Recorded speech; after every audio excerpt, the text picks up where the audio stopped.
Hello there, Alaskans, wherever you are. Welcome to the Must Read Alaska Show, coming to you from somewhere in Alaska. This is the place where we talk about, you guessed it, Alaska, where we keep the mainstream media on their toes and where we are standing up for what's right in a world run by leftists. You can find out more by heading over to mustreadalaska.com and also checking out the Must Read Alaska YouTube channel for some really great content. But first, let's get this party started.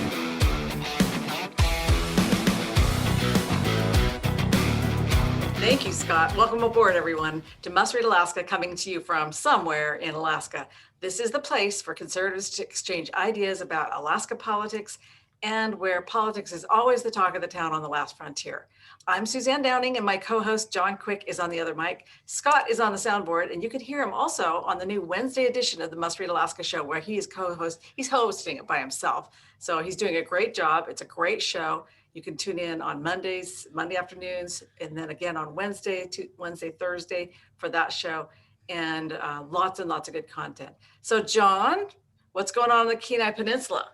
Hello, Suzanne. Yes, I encourage everybody to check out the Must Read Alaska show on Wednesday and Thursday because Scott Levesque is handling the show, and he does a great job. He was on there for about 40 minutes last time, laying down some truth for everybody. So he's quite a chatter. The guy has the gift of gab, but he's got the golden voice of radio. So you got to listen to him. Yeah, things are going well in the Kenai Peninsula. We, last week we had a little bit of a protest at the last school board meeting, which was kind of fun. There's probably about 30, 40 people that showed up in the freezing, in the rain, and the cool part about that was we had several kids that would be either attending the Kenai Peninsula Borough schools or that maybe have gone the homeschool route and would like to attend the Kenai Peninsula Borough schools. And they came out and they showed their discontent with the leadership of the Kenai Peninsula Borough School District. And I think it's always good when folks authorize or can do that in a way that is not burning down buildings or rioting or anything like that. It's very peaceful protest. And what came of that was the school board actually kind of listened, which was great. So what the school board or what the school district leadership did, the superintendent, was they thought, well, we should probably actually hear from parents. And so they, for the first time, sent out a survey that was, in my opinion, unbiased, which is great. They've done a couple other surveys before and they were super biased. You couldn't really even fill them out without saying that you were pro-COVID and wanted to shut down schools and have your kids wear 47 different kinds of masks. And this one was very unbiased and just wanted to have people's opinions on should kids be in school. And I think it was a great job on their part to show, okay, maybe we got this wrong. Maybe we haven't been hearing from actual real parents that want their kids in schools, and we'll see what comes of it, but at least they listened a little bit. But they're not in school yet, right? Nope, not in school. And the difference between the Kenai Peninsula School District and the Anchorage School District is, in Anchorage, you have bigger numbers. And so I think you can kind of get away with stuff without people hearing about it and hearing it through the grapevine. Kenai Peninsula School District, it's all small towns. And parents are very, very, very involved. And you can't, make one bad decision without parents hearing about it and getting upset. And so I hope that the school district leadership and the school board listen to parents who really want and need their kids in schools because they have to go to work, they have lives, and they're counting on their sales tax dollars go and they fund the schools, and their property tax dollars go and fund the schools, and their kids have nowhere to go right now. Right. If we want, we could just pull our kids all out of these public schools and put them in private schools. But we just weren't ready for that. There was probably plenty of organizations that would like to try their own private school if they had been given the warning that the public schools were simply going to shut down, as they have here in Anchorage. Our schools haven't been open here since March 15th. And of course, they're closed now, and there doesn't look like they're going to open anytime soon. The teachers simply won't go back to school, and that's we'll get to that topic later. Well, very good. So before we get started, I want to remind everybody that this week is Veterans Day. It's Veterans Day is November 11th, and I just want to give a big shout out to everybody in the listening audience who has served our country. It is something that I haven't done, but my brother was in Special Forces. I'm so proud of him. And my father was in the Marine Reserves, and my grandfather was in the Navy. And so the only one that wasn't represented in our family so far is the Air Force. But, you know, we might still see that. You never know. And I just want to thank all of our veterans and everybody who's actively serving now. We just really thank you for your service to our country. So I have some breaking news for you, John. Nice. I like breaking news. Yeah. So, our old friend Bill Walker, the former governor of Alaska. Now, you Good remember old Bill. Yeah, good old Bill Walker. And Bill Walker tried to get that gas line to go, and he tried to sell it to China, and basically China was going to come in and build the whole thing and take a big operating share of it back when he was governor. Alaskans really didn't like that too much, but he's got his band back together again. And he is going to make a play to buy the Alaska Pipeline Project, the gas line project, from the AGDC. So the AGDC has gotten most of its permits, all the big permits it needed, and now is actually looking for somebody to take over the project and to privatize it, which is kind of what the direction it was going in earlier was with Parnell. With Governor Parnell, they were going to privatize the project. They wanted the private sector to remain in the driver's seat and the public sector to only be a partner, a governing partner, because there's still a lot of permits that the government has to issue. But when Walker became governor, he actually nationalized the gas line and made it all a state project, which is kind of where it still is today.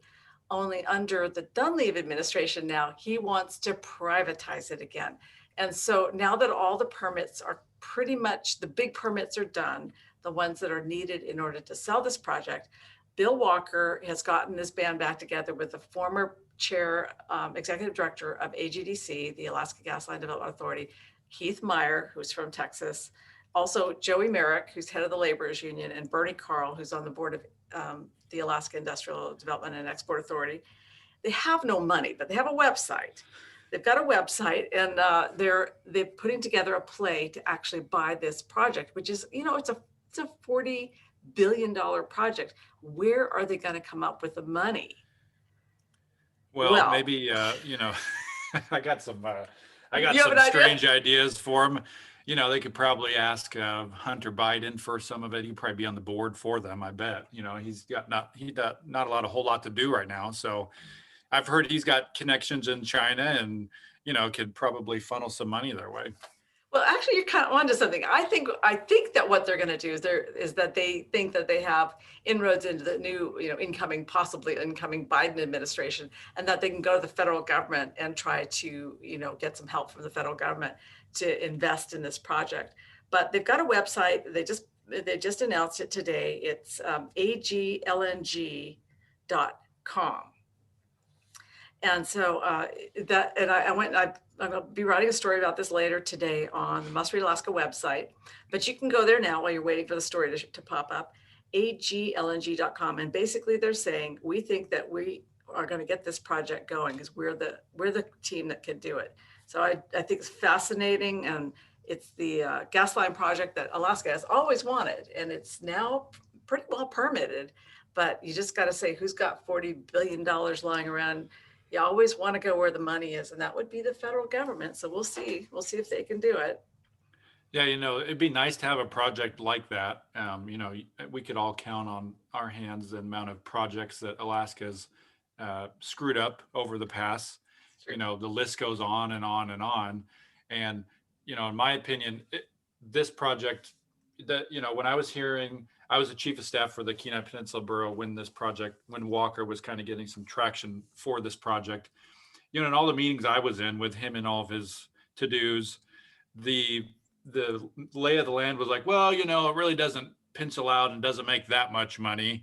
So that's kind of why the state needs to subsidize it. And I just don't see, I would love to be wrong, but I just don't see major oil companies getting excited about this when the price of gas is so cheap.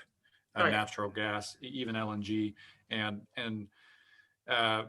it would be nice, but I just don't see it happening in this climate. I mean, the state of Alaska can't even keep BP in our state, and those kinds of things. How the heck are we going to pull this off? But Well, that's an interesting point. And really, they're probably going to sell it as a green project to an incoming administration that has promised the sort of Green New Deal. But honestly, environmentalists do not like natural gas, because natural gas is still a greenhouse gas producer. And so, they want to go all solar and all, I don't know how they think electric cars are run in the lower 48. They're all run on coal. But anyway, they want to just take this natural gas play off the table entirely because it's contributing greenhouse gases. So I don't think it will fly with the environmentalists that are going to be running the show if Biden wins, but we'll see. Hey, speaking of which, we're going to see some votes getting counted on Tuesday. You ready for that, John?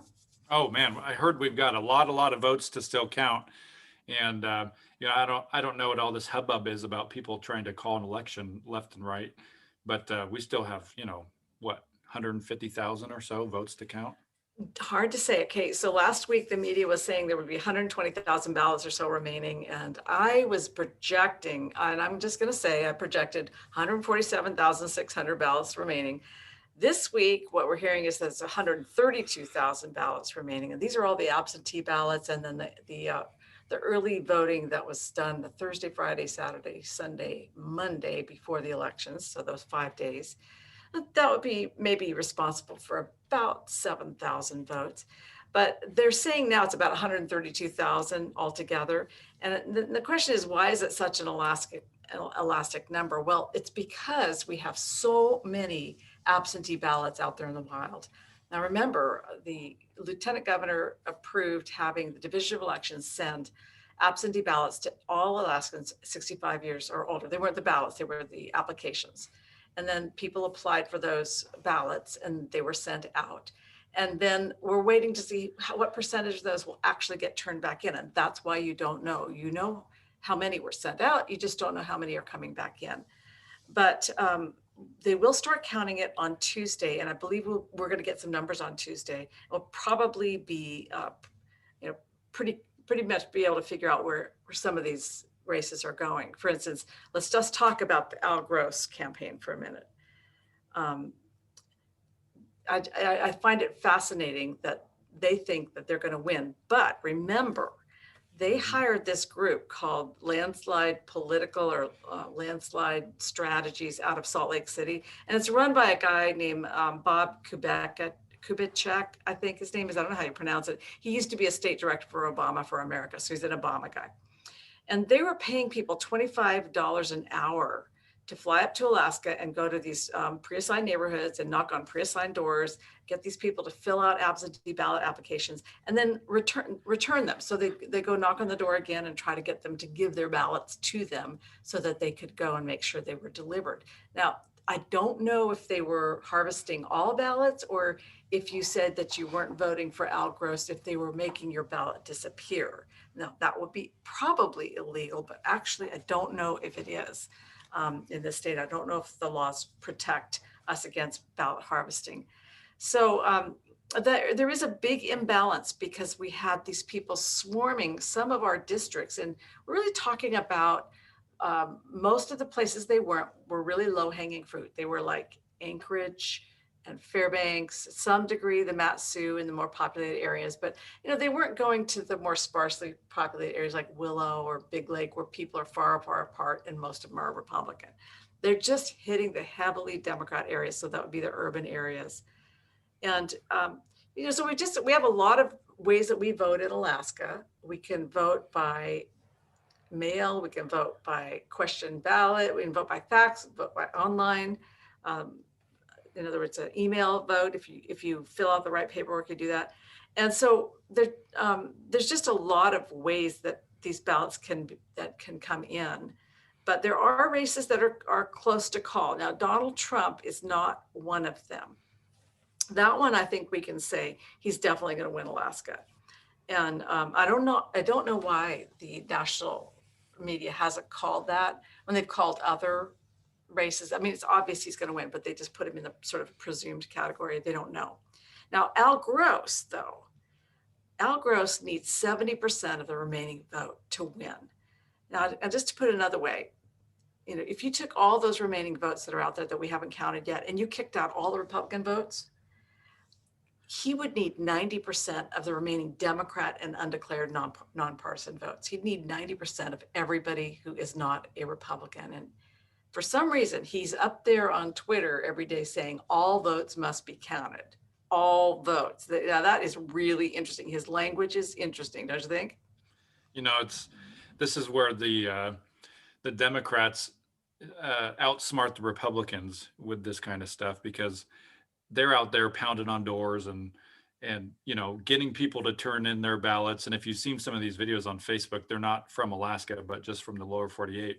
It's people basically enticing.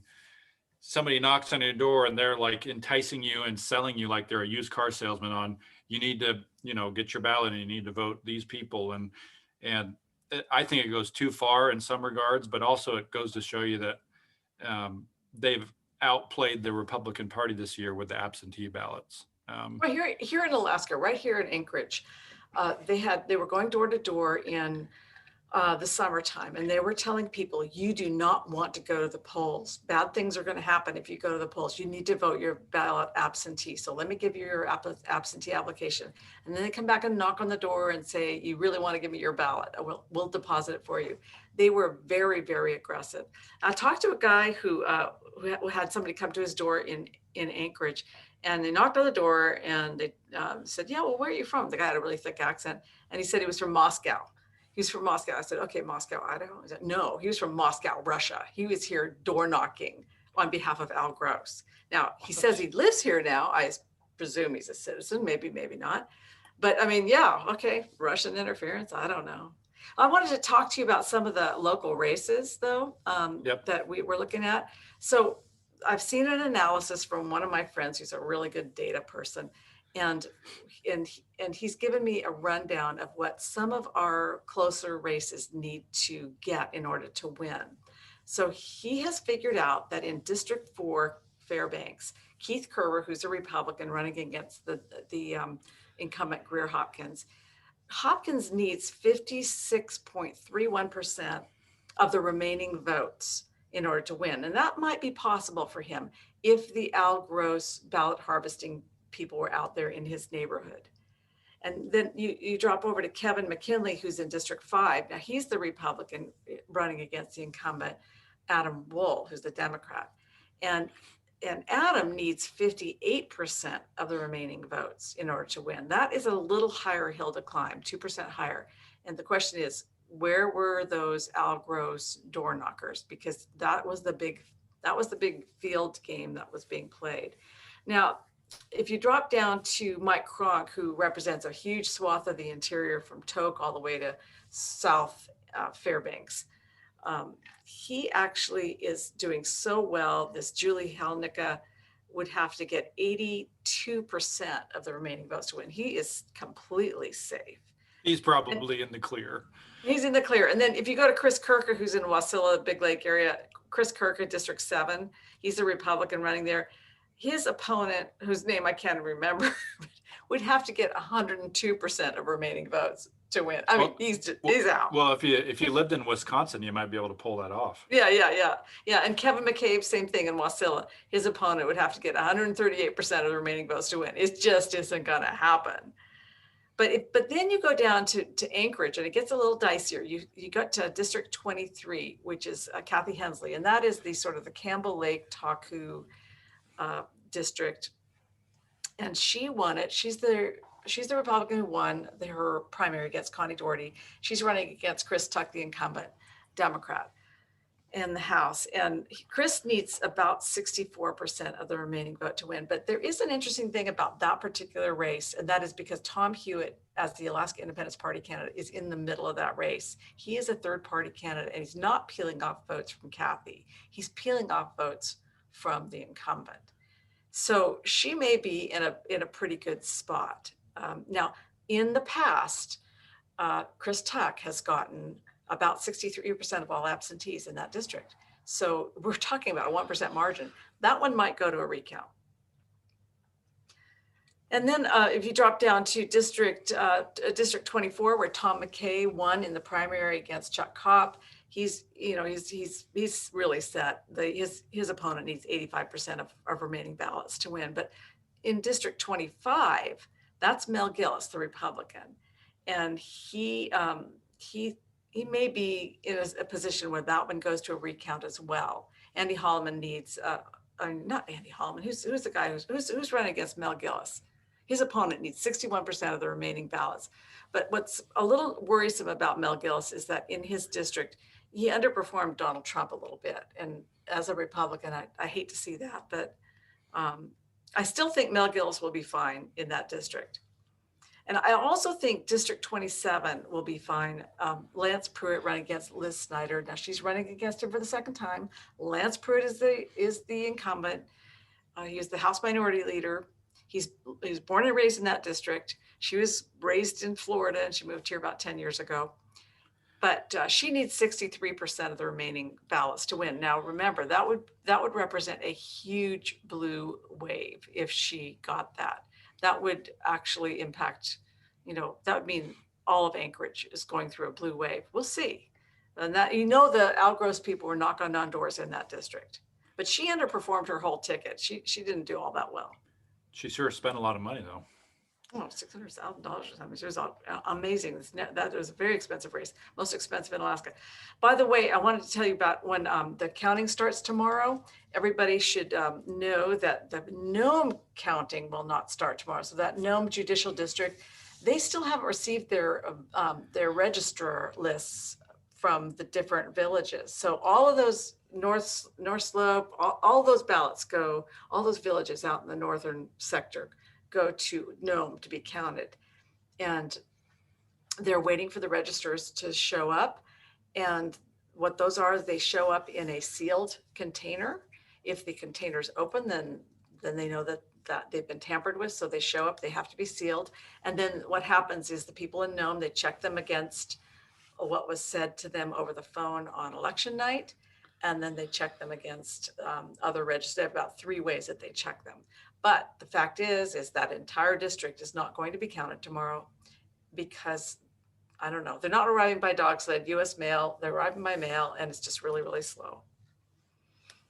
So that's your rundown on. That's a good rundown right there. That's, if people were really interested in percentages, which I think they are, that gives you the exact percentages, which is pretty awesome. That's our best guess. So afterwards, we'll see how we did. They're still guessing, but we're doing it on pretty good information. So tell me about the national races and this national race against Donald Trump. Looks like the Democrats have called it already. And what are your thoughts on this?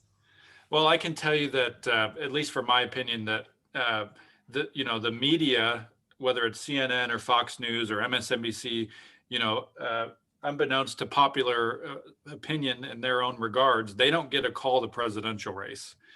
Just because they wave their magic wand and they do their little counts, it doesn't mean that Joe Biden is the president-elect. We actually have a process for an election, a presidential election, and that person becoming the new president. So I think what we'll see in the next several weeks is Donald Trump is going to be fighting all these states in legal battles. And if you can remember back in 2000 when George Bush Jr. was against Al Gore was the winner. I think for like 30 days or whatever it was, the media was telling all of us that Al Gore is your president-elect and he's going to be the next president and, he's going to bring change and blah, blah, blah, blah, blah. Well, Bush Jr. was like, hold my beer for a second. I'm going to go to what's called the Supreme Court and see if this was actually the way it was supposed to turn out. And so that is happening again. It's like we are so quick to forget what actually has happened before in our history. And CNN does not decide who the president is. The Electoral College, the electoral votes decide who the president is. And so what happens from here is that Donald Trump is going to fight all these things in the court, Supreme Court and state courts and whatnot. And then on December 8th, this is what the dates are. On December 8th is the deadline for resolving all election disputes at the state level. Mm-hmm. And so you can find this kind of helpful guide if people want to look for it. Just Google AP, Associated Press, Electoral College, and this pops up. And December 8th is the deadline for resolving all election disputes at a state level. And then on December 14th, the electoral in each state vote on who they want their president and their vice president to be in some states, or most states. Oh, the electors vote. Yeah, the electors vote. The electors vote. Yeah. The electors vote, and they vote on a paper ballot, and they vote for who they've basically promised that they're going to vote for. And we are not a popular vote state. The electorals vote on this stuff. And December 23rd is when it's certified and it's set to the designated officials. And then on January 6th, the House and the Senate hold a joint session, and they get to either approve or deny this decision. And so even if Donald Trump fights this in Supreme Court, it's going to be very contentious. Let's say he fights this in Supreme Court and he wins the election. It's still going to be very, very contentious, I think, because ultimately this is going to end up on January 6th. The House is going to have a very big argument, and I don't think the Republicans are going to take the House, and so it's going to be contentious either way. I personally think that Donald Trump is going to succeed just like George Bush Jr. did back in 2000, and he's got a month or 2 months or whatever it is to sniff out all this fraud that has potentially happened in each of these states, and he's got that time to do his due diligence and his legal team to do their due diligence to find out, is Joe Biden in fact the winner in some of these contentious states, or was Donald Trump? Because if you can remember back on election night, Donald Trump was winning in all of those 7 states that were kind of the light shade of red in most of the CNN and MSNBC and Fox News. And then some of those states, they even said, we're not going to count any more votes. And then miraculously, overnight, Joe Biden took all those states and is now winning. And I just think that for the mainstream media to say Joe Biden is your next president, is the president-elect, is just political grandstanding. And we don't actually know if he's the president-elect yet, because the electoral has not voted on this, and we'll see what their vote is on December 14th.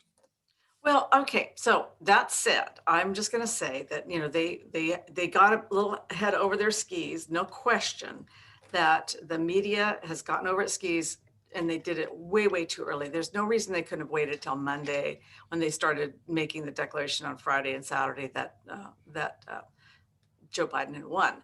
But what's interesting is that they have set it up so well that if for some reason any of these states flip, there will be some sort of revolution. I mean, the Antifa, BLM, and all the rest of the people will take the streets. But I will say this, there are now 76 million votes for Joe Biden and 71.2 million for Donald Trump.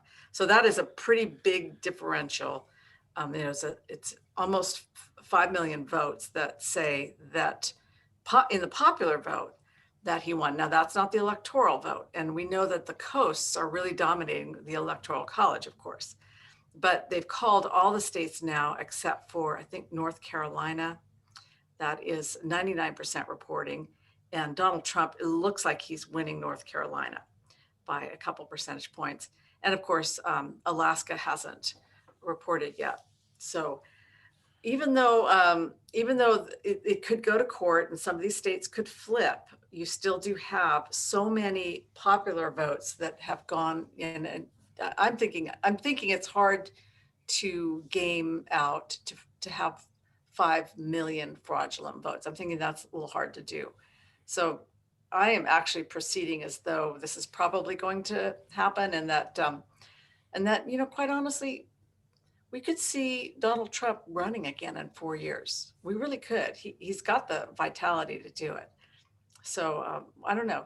I'm actually of the mind that this will probably go forward, but I also think that I want to see them go through these different states like Michigan, where there was obvious fraud in Michigan, Pennsylvania. There was all kinds of problems in Philadelphia. There are dead people voting in Nevada.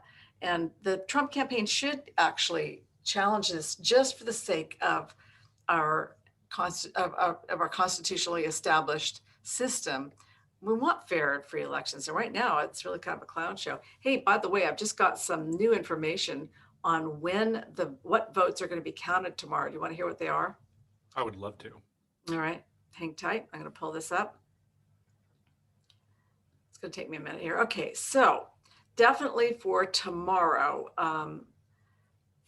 if they can get Region 1 and 2A cleared and open, they'll be counted. So the next count day will be announced tomorrow, but tomorrow we're going to see, looks like House District 29 and 34 will be question ballots. Early votes will be counted in 29 and 30, and some of them in 34, and some of them in 33. And then starting at 9:30 a.m. on Tuesday, they'll get all the absentee received from House District 15 and 16 and 19 through 21. And they'll count early votes from House Districts 14 through 16, 19 through 21, 26 and 27 for votes that were cast up through the 3rd up until last Tuesday. So then they're also going to be counting House Districts 7 and 8 and 10 through 12 for all absentee ballots received through the 1st. Nice. They will not be counting question ballots there, but they'll be counting early votes for House District 7, 8, and 10 through 12, also cast 3 through 11, 3. So we're going to be seeing a lot of votes getting counted tomorrow, and some of these races are really going to close up and we'll be done with them. Some of them, it looks like they won't be. So for the folks that are holding on to hope, just remember, Al Gore was your president for a number of days until George Bush Jr. took it to court. So there's still a little hope. That's what I like to hold on to. Hey, before we take a break and close this thing out, I just want you to kind of go through some of the different social medias that we are on now, because we are seeing a lot of really bizarre stuff going on Twitter. Some of the major conservative voices that are on Twitter are actually watching their followers being absolutely removed by Twitter by 10%, 20%. They're just simply disappearing. So there's something going on at Twitter where conservative voices are being diminished. And so we've moved to a lot of our stuff. We're going to be on Parler more, and we'll be on Twitter still.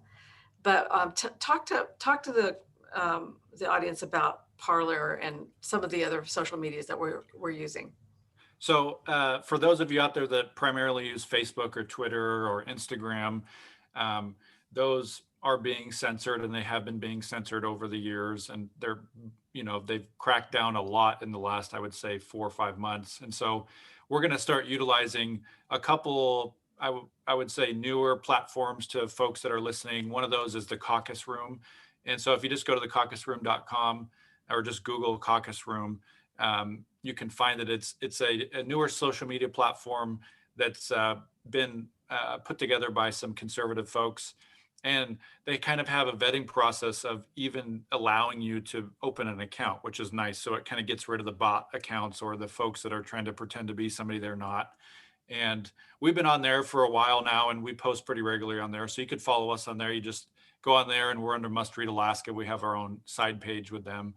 And then Parler is another one that we're going to be putting a lot more effort into as well. That one, I would say, is probably the most cutting edge, well-known, mainstream-ish getting social media platform that it has pronounced to the public that they are not going to censor, that they're not going to shut down conservative voices or thoughts.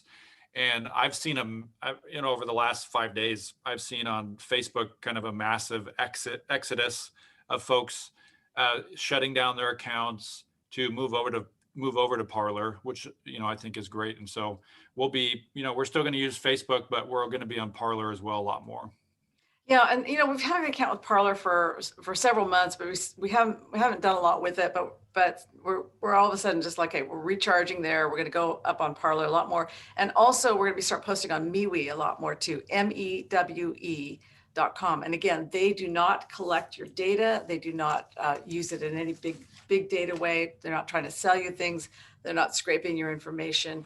And they really are concerned about your privacy. And so we'll be posting a lot more of our content and having engagement over at MeWe, MEWE.com. So, I've been getting a lot of people requesting us to accept them as friends on MeWe. So apparently a lot of Facebook users are really starting to look at some of these other things like Parler, MeWe, Caucus Room. And of course, we're on YouTube too, and we're on Facebook as well. And so we'll do them all. But if we do see Facebook and Twitter doing more sort of repression of conservative voices, well, we know we have another place to go. And a lot of conservatives are heading out the door toward those.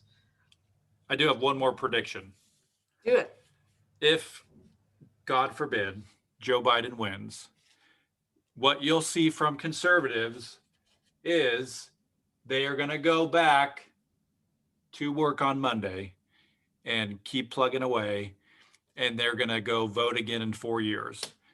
You will not see rioting or burning down buildings or constantly chastising of the election process like we've seen over the last 4 years with President Donald Trump literally trying to impeach him because he hurt people's feelings. And you're going to see conservatives just go about their lives, keep plugging away, spending time with their kids, going to school, working a job. And that is the difference between either side. Yeah, the left and the right. Although I will say a lot of conservatives are thinking this is a huge opportunity for them to take back the House in 2 years. And that's what they're going to be working on, is that Joe Biden is going to be blocked in the Senate. So long as we hold the Senate for conservatives, Biden will be blocked from doing some things. Of course, the EPA up here, that's a big impact. And Biden controls the EPA. That's a big impact for us. But a lot of conservatives are seeing a big opportunity for taking back the House in 2 years. So we'll see how that goes. Anyway, I just want to thank you, John Quick. Thank you, Scott Levesque. I love working with you guys. We have a great team here at Must Read Alaska. I thank everybody who's listening to our podcast today. And if you're a supporter of Must Read Alaska, I just want to thank you so much. It really makes it possible for us to stand up for what's right in Alaska. Please support the conservative side of the news here. The donate button is on the right side of mustreadalaska.com. And you allow us to continue to stand up for the Constitution and for independence and liberty and saying the Pledge of Allegiance in schools and against the big liberal media that's always out there trying to break down our society. Until next week, we're signing off from somewhere in Alaska. Take it away, Scott.